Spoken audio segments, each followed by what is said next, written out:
Good morning, children. Welcome back to our geography class. In the climate chapter, till now we have learned about the various factors that influence the climate of any place, and we also have learned the various mechanisms which influence the monsoon in India. So, today we are going to learn about the seasons in India.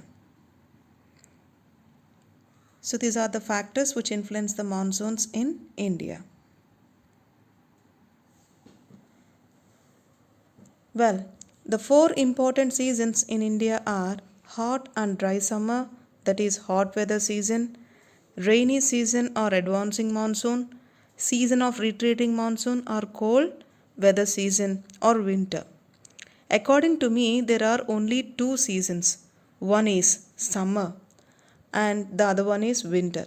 As we all know that in the summer the days are long and nights are short, and in winter the days are short and the nights are long. But when it comes to the rain, children, India receives rain in summer. We shall understand all these in detail in the next classes. Now, to understand the seasons, we should understand the rotation and revolution of the earth. On 21st March, the vertical rays of the sun falls on the equator. On this day, the duration of day and night are equal on the earth. But as we start moving to the second position, that is 21st June, the northern hemisphere tilts more and more towards the sun till the day becomes longer and the night becomes shorter. So this gives rise to the summer conditions.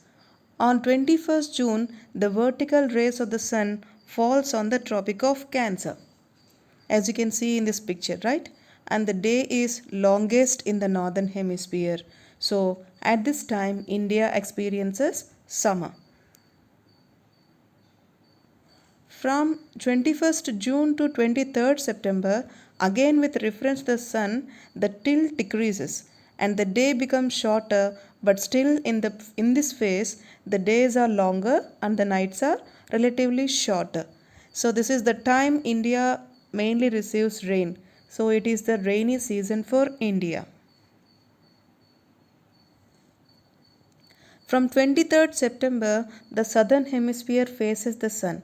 Now, the vertical rays of the sun starts fall on the southern hemisphere, and the oblique rays, it means slanting rays, falls on the northern hemisphere. So at this time in the northern hemisphere, nights are longer and the days are shorter. In this phase, India experiences season of retreating monsoons. Okay? Retreating monsoons means reversal of monsoons. On 22nd December, the vertical rays of the sun falls on the Tropic of Capricorn.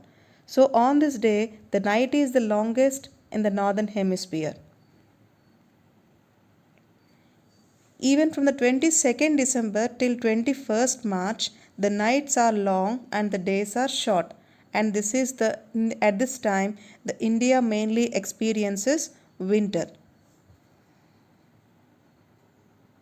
Here you can see winter. So the entire phase is known as this entire phase which is showing in the down now. This entire phase is known as Dakshinayana, and the apparent movement of the sun is on the south. This entire phase is known as Uttarayana. So we say that the apparent movement of the sun is in the north. In India, summer starts from the beginning of March and continues up to June. But most of the India's interior parts experiences average temperature over 32 degrees Celsius, with maximum temperatures often exceeds 40 degrees Celsius. So here average means children, by adding all the days temperature by total number of days. That's called mean temperature, or we can say average temperature. In the northwestern part of India, temperatures around 48 degrees Celsius are not uncommon. In South India, the hot weather is not intense. Intense means what children? It's not extreme like North India. Okay, the reason is the moderating influence of the ocean. You can see in this picture, no, the sea breeze and land breeze. Because of the moderating influence of the ocean, the South India experiencing moderating influence. Okay, this factor keeps the temperature lower than that of in the North India. Therefore, the temperature remains between 30 degrees Celsius and 32 degrees Celsius in the south. Plateaus and hills are also relatively cool due to the elevation. Elevation means what, children? Height. In the interiors of the diurnal range is large. Okay, because of its elevation, it means height. The interior temperature, it means the interior parts of India, the temperatures are very high. The diurnal range means what, children? The difference between the maximum and minimum temperatures. That's only called diurnal temperatures. So this range is large or high in the interiors. It means the interior parts of India. Okay. In summer, the North India comes under the influence of Lu, children. Lu is the strong, dusty, hot, dry summer winds which blow from the Thar Desert. Okay, so which blows over these winds, they blow over the western Indo-Gangetic plain. Okay, those regions, western Indo-Gangetic plain regions, these winds they blow in the North India. So it is especially strong in the month of May and June due to its very high temperatures. Even exposure to these winds often leads to fatal or heat strokes. Okay. Since it causes extremely low humidity and high temperature, it has a severe drying effect on vegetation. It means what? The vegetation turns into brown color. Okay. That affects on the vegetation of that region during the months of May and June. Now, the Lu ends in the late summer with the arrival of monsoon.